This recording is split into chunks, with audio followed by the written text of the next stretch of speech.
Popular front നിരോധിത സംഘടനയാണ്. നിരോധനത്തിലൂടെ പല നേതാക്കളും തീഹാർ ജയിലിലൊക്കെയാണ് പിച്ചച്ചട്ടി എടുത്തിരിക്കുകയാണ് പോപ്പുലർ ഫ്രണ്ട്. കാരണം വിദേശത്തു നിന്ന് വരുന്ന ഫണ്ടുകളൊക്കെ കേന്ദ്ര ഏജൻസികൾ തടഞ്ഞു വെച്ചിരിക്കുകയാണ്. ഇപ്പൊ പോപ്പുലർ ഫ്രണ്ടിന് 2.4 കോടി രൂപ നഷ്ടപരിഹാരം KSRTCക്ക് കൊടുക്കണം എന്നുള്ള ഒരു റിപ്പോർട്ട് വരുന്നുണ്ട്. ഇത് പോപ്പുലർ ഫ്രണ്ടിനെ എങ്ങനെയാണ് ബാധിക്കുന്നത്? സ്വാഭാവികവും പോപ്പുലർ ഫ്രണ്ട് എന്ന് പറയുന്ന സംഘടന നിരോധിക്കപ്പെട്ടതോടുകൂടി അവരുടെ ആസ്തികൾ ഉൾപ്പെടെ ഏതാണ്ട് ഫ്രീസ് ചെയ്ത് വെച്ചിരിക്കുന്ന അവസ്ഥയാണ്. അതിനുശേഷമാണ് ഇപ്പോൾ പുതിയ നിലവിലുള്ള ഒരു ഹൈക്കോടതിയുടെ വിധി വരുന്നത്. ഇത് 2022 സെപ്റ്റംബറിലാണ് ഈ പോപ്പുലർ ഫ്രണ്ട് ഒരു മിന്നൽ ഹർത്താൽ നടത്തുന്നത്.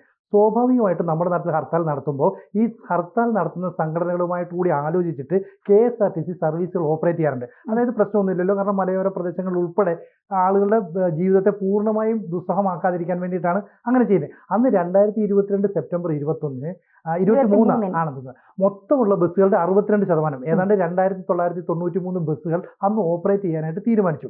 ഇതിനായിട്ട് 9770 KSRTC ജീവനക്കാർ കേരളത്തിലെ വിവിധ ഡിപ്പോകളിൽ ജോലിക്ക് എത്തുകയും ചെയ്തു. പക്ഷേ നിരത്തിലേക്ക് ഇറങ്ങിയ ബസ്സുകൾക്ക് നേരെ പിന്നീട് കല്ലേറാണ് ഉണ്ടായത്. കാരണം KSRTC ബസ്സുകൾ നിരത്തിലേക്ക് ഇറങ്ങിയാൽ ആ ഹർത്താൽ ഏതാണ്ട് പൊളിഞ്ഞു പോയി എന്നുള്ള ഒരു നിലപാടാണ് അല്ലെങ്കിൽ ഒരു തോന്നലാണ് ഉണ്ടാകുന്നത്. അതുകൊണ്ട് തന്നെ ഈ KSRTC ബസ്സുകൾക്ക് നേരെ കല്ലേറുണ്ടായി. 53 ബസ്സുകളുടെ ചില്ല് തകരുകയും മറ്റ് നാശനഷ്ടങ്ങൾ ഉണ്ടാവുകയും ചെയ്തു. അതുകൊണ്ട് തന്നെ ഇത്തരം നാശനഷ്ടങ്ങൾ ഉണ്ടായതിനെ തുടർന്ന് KSRTC കോടതിയെ സമീപിച്ചു. കാരണം തങ്ങൾ ബസ്സുകൾ നിരത്തിലിറക്കിയാൽ സംരക്ഷണം നൽകാമെന്ന് സർക്കാരും പോലീസും ഉറപ്പ് നൽകിയതാണ്. ആ ഉറപ്പ് ലംഘിച്ചുകൊണ്ടാണ് ഈ ആക്രമണം ഉണ്ടാകുന്നത്. നമുക്കറിയാലോ, ഒരു KSRTC ബസ് മുന്നോട്ട് പോകുമ്പോൾ ഏതെങ്കിലും ഇടവഴിയിൽ നിന്ന് ആരെങ്കിലും എടുത്ത് കല്ലെറിഞ്ഞു കഴിഞ്ഞാൽ അവർക്കൊന്നും ചെയ്യാൻ കഴിയില്ല.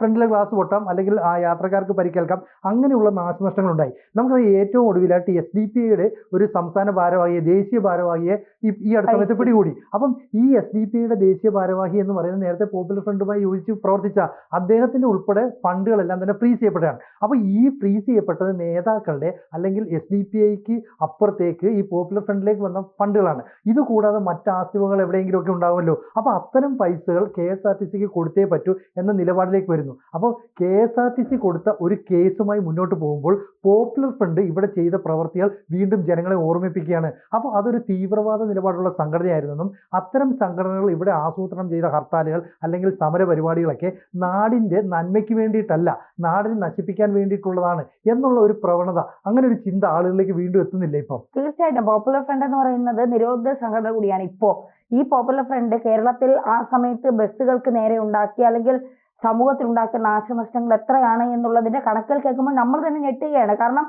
KSRTCയെ ഈ തരത്തിലേക്ക്, അതായത് 9777 ജീവനക്കാർ ഹാജരായ ജീവനക്കാരിൽ തന്നെ ഏകദേശം 58ഓളം ജീവനക്കാർക്ക് പരിക്കേൽക്കുകയോ ഒരു യാത്രക്കാരന് പരിക്കേൽക്കുകയും ചെയ്തിട്ടുണ്ട്. അപ്പോൾ ഈ തരത്തിലേക്ക് KSRTCയെ വലിയ രീതിയിലുള്ള നാശനഷ്ടത്തിലേക്ക് എത്തിച്ചപ്പോഴാണ് KSRTC പറഞ്ഞത്, ഞങ്ങൾക്ക് 2.43 കോടി രൂപ പോപ്പുലർ ഫ്രണ്ട് നഷ്ടപരിഹാരം തന്നേ മതിയോ. പക്ഷെ ഇപ്പോഴത്തെ സാഹചര്യത്തിൽ അവിടെയാണ് നമുക്കിതൊരു തമാശയായി തോന്നുന്നത്.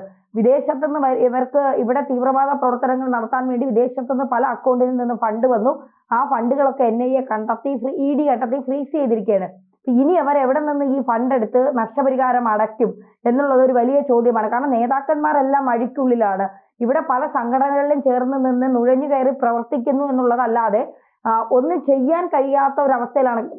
ഈ ചങ്ങലകളാൽ ബന്ധിച്ചിരിക്കുകയാണ് പോപ്പുലർ ഫ്രണ്ട് എന്ന് പറയാം. അപ്പൊ ഈ സംഘടനയെ പിന്തുണച്ചവരോ പണം കൊടുക്കണമെന്ന് പറയുമ്പോൾ ഈ സംഘടന ഇനി എവിടെ നിന്ന്, പാത്രമെടുത്ത് റോഡിൽ തെണ്ടേണ്ട അവസ്ഥയിൽ നിൽക്കുന്ന ഒരു സംഘടന എവിടെ നിന്ന് പണം എടുത്ത് കൊടുക്കും എന്നുള്ള ഒരു ചോദ്യമാണ്. പ്രത്യേകിച്ച് നിരോധിച്ച ഒരു സംഘടന കൂടിയാണ്. സ്വാഭാവികമായിട്ടും അവരുടെ രാഷ്ട്രീയ പ്രസ്ഥാനമാണ് SDPI. ഈ അടുത്ത സമയത്ത് SDPI ഒരു സമ്മേളനം അല്ലെങ്കിൽ ഒരു ജാഥയൊക്കെ നടത്തിയപ്പോൾ കേരളത്തിന്റെ വിവിധ ജില്ലകളിൽ വൻതോതിൽ ആൾക്കൂട്ടമുണ്ടായി. അപ്പോൾ ഇവർക്കൊക്കെ സംഘടിക്കാനുള്ള ഒരു സാഹചര്യം നിലവിലുണ്ട്. അപ്പോൾ പോപ്പുലർ ഫ്രണ്ട് എന്ന് പറയുന്ന ഒരു സംഘടന നിരോധിക്കപ്പെട്ടെങ്കിലും അതിന്റെ തലപ്പത്തുള്ളവർ മാത്രമാണ് ജയിലഴിക്കുള്ളിലായത്. പുറത്ത് ഇതിന്റെ പ്രവർത്തകരുണ്ട്, അനുഭാവികളുണ്ട്, ഇതിനെ സപ്പോർട്ട് ചെയ്യുന്ന ആൾക്കാരുണ്ട്. ഇവരൊക്കെ തന്നെ SDPIയുമായി ബന്ധപ്പെട്ട് പ്രവർത്തിക്കുന്നു. അപ്പം ഈ പോപ്പുലർ ഫ്രണ്ട് 2.34 കോടി രൂപ നഷ്ടപരിഹാരം KSRTCക്ക് നൽകണമെന്ന് പറഞ്ഞാൽ ആ സംഘടനയോ ആ സംഘടനയുമായി ബന്ധപ്പെട്ട പ്രവർത്തകരിലേക്കോ ഇത് നീളുകയാണ്. ഒരുപക്ഷെ അവരുടെ ആസ്തികൾ പോലും ജപ്തി ചെയ്തെടുക്കാവുന്ന സാഹചര്യങ്ങൾ വരും. അങ്ങനെയാണെങ്കിൽ വിദേശത്ത് നിന്നുൾപ്പെടെയുള്ള ഫണ്ടുകൾ വരികയും ഈ ഫണ്ടുകൾ കൈകാര്യം ചെയ്ത ആൾക്കാരുമുണ്ടല്ലോ, അവരുമായി ബന്ധപ്പെട്ട് പ്രവർത്തിച്ചവരിലേക്ക് ഇതിന്റെ കരങ്ങൾ നീളുമോ എന്ന് സംശയമാണ്. കാരണം 2022 സെപ്റ്റംബർ മുതൽ ഏതാണ്ട് ഡിസംബർ വരെയുള്ള കാലയളവ് എടുക്കും. ഈ മുൻപോട്ടുള്ള 3 മാസത്തെ കാലയളവ് എടുക്കും. എന്നിട്ടാണ് ആ 3 മാസത്തെ കാലയളവിനുള്ളിൽ ഒരു ദിവസത്തെ സർക്കാരിന് അല്ലെങ്കിൽ KSRTCക്ക് എത്രത്തോളം നഷ്ടം ഉണ്ടാകുമെന്ന് കണക്കാക്കുന്നത്. ഇതിന്റെ അടിസ്ഥാനത്തിൽ ഏതാണ്ട് 5.14 കോടി രൂപയുടെ എന്തോ നഷ്ടം വരുമെന്നാണ് KSRTC ഒരു അനുമാനത്തിലേക്ക് എത്തുകയും പിന്നീട് അത് ഹൈക്കോടതിയിൽ സമർപ്പിക്കുകയും ചെയ്തത്. പിന്നീട് അതിന്റെ കൂടുതൽ ചർച്ചകൾ നടത്തുകയും അതുപോലെ തന്നെ ഇതിനെക്കുറിച്ച് പഠിക്കുകയും ഒക്കെ ചെയ്തതിനു ശേഷമാണ് 2.34 കോടി രൂപ എന്ന നിലയിലേക്ക് ഹൈക്കോടതി തീരുമാനമെടുത്തത്. ഇത്തരത്തിലൊരു തീരുമാനമെടുക്കുമ്പോൾ ഈ ഫണ്ട് എവിടെ നിന്ന് ഇവർ അടയ്ക്കും, ആരടയ്ക്കണം എന്നുള്ള ഒരു ഗൗരവമായ ചോദ്യമാണ്. നേരത്തെ SDPIയുമായി ബന്ധപ്പെട്ട് പ്രവർത്തിച്ചവർ പോപ്പുലർ ഫ്രണ്ടിലേക്കും പോപ്പുലർ ഫ്രണ്ടുമായി ബന്ധപ്പെട്ട് പ്രവർത്തിച്ചവർ SDPI എന്ന് പറഞ്ഞ രാഷ്ട്രീയ സംഘടനകളിലേക്കും മാറിയും തിരിഞ്ഞുമൊക്കെ പ്രവർത്തിക്കുമായിരുന്നു. അങ്ങനെയാണെങ്കിൽ ഒരുപക്ഷെ ഇതിന്റെ കണ്ണികൾ ഇനി SDPIയിലേക്ക് നീങ്ങുമെന്ന് സംശയമാണ്. കാരണം ഇതിന്റെ ഫണ്ട് അടയ്ക്കാൻ പോപ്പുലർ ഫ്രണ്ടിന് കഴിഞ്ഞിട്ടില്ലെങ്കിൽ അവരുടെ ആശയം പിൻപറ്റി പ്രവർത്തിക്കുന്ന, അവരുടെ ഫണ്ട് ഉപയോഗിച്ച് പ്രവർത്തിക്കുന്ന SDPI എന്ന് പറയുന്ന രാഷ്ട്രീയ പ്രസ്ഥാനം ഇതിന് ഉത്തരം പറയേണ്ടി വരും. എന്തായാലും ഈ 58 ജീവനക്കാർക്ക് പരിക്കേറ്റെന്ന് പറയുന്നു. അതുപോലെ തന്നെ 62% ബസ്സുകൾ നിരത്തിലിറങ്ങി, സർക്കാരും പോലീസും സംരക്ഷണം നൽകാമെന്ന് പറഞ്ഞു.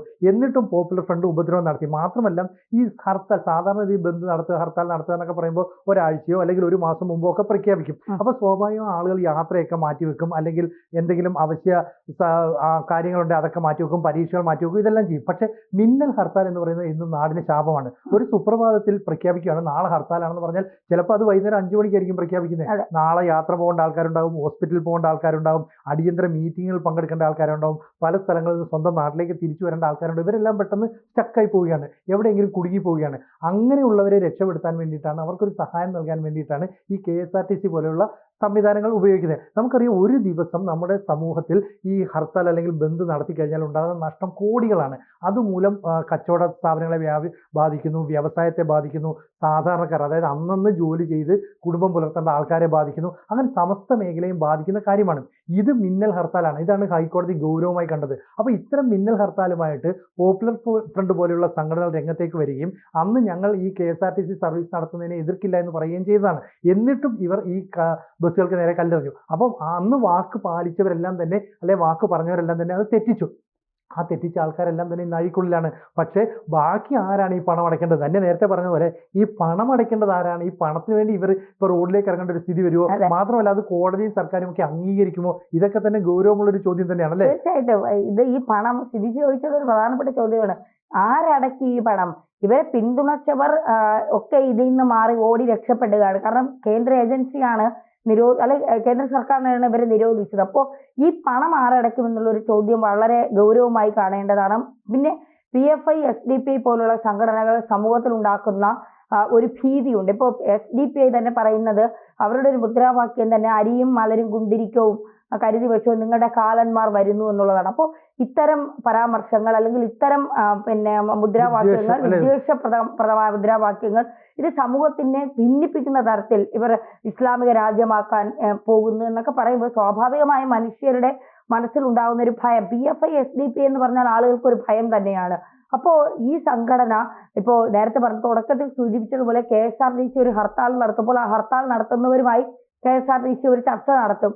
കുറെ സ്ഥലങ്ങളിലൊക്കെ ആളുകളെ വലിയ രീതിയിൽ ബുദ്ധിമുട്ടിക്കാതെ യാത്ര ചെയ്യാം എന്ന് പറഞ്ഞുകൊണ്ട്. പക്ഷേ ഇവിടെ ചർച്ച നടത്തിയിട്ട് പോലും ഇവർ അത് കൂസാക്കാതെയാണ് പല സ്ഥലങ്ങളിൽ ഇരുന്നുകൊണ്ട് കല്ലേറുണ്ടാക്കുകയും നാശനഷ്ടം ഉണ്ടാക്കുകയും ജനങ്ങളെ ഉപദ്രവിക്കുകയും ഒക്കെ ചെയ്തു. അപ്പോൾ ഇതിനെതിരെ സർക്കാരിനെ സമീപിക്കുമ്പോൾ അല്ലെങ്കിൽ കോടതിയെ സമീപിക്കുമ്പോൾ നിരോധിച്ച ഒരു സംഘടനയിൽ നിന്ന് ഇത്തരം പ്രവർത്തനങ്ങൾ ഉണ്ടായത് വളരെ ഗൗരവത്തോടെ തന്നെ കോടതി കാണുകയും നഷ്ടപരിഹാരം നൽകിയില്ലെങ്കിൽ മുന്നോട്ട് എന്തായിരിക്കും PFIക്ക് ഉണ്ടാകാൻ പോകുന്നതെന്ന് കാത്തിരുന്ന് തന്നെ കാണണം. എന്തായാലും ഹൈക്കോടതി വിധി അനുസരിച്ചല്ലേ പറ്റുള്ളൂ. 2.34 കോടി രൂപ അടയ്ക്കണം. അത് സർക്കാർ എങ്ങനെയെങ്കിലും വസൂലാക്കും അല്ലെ? കണ്ടറിയാം.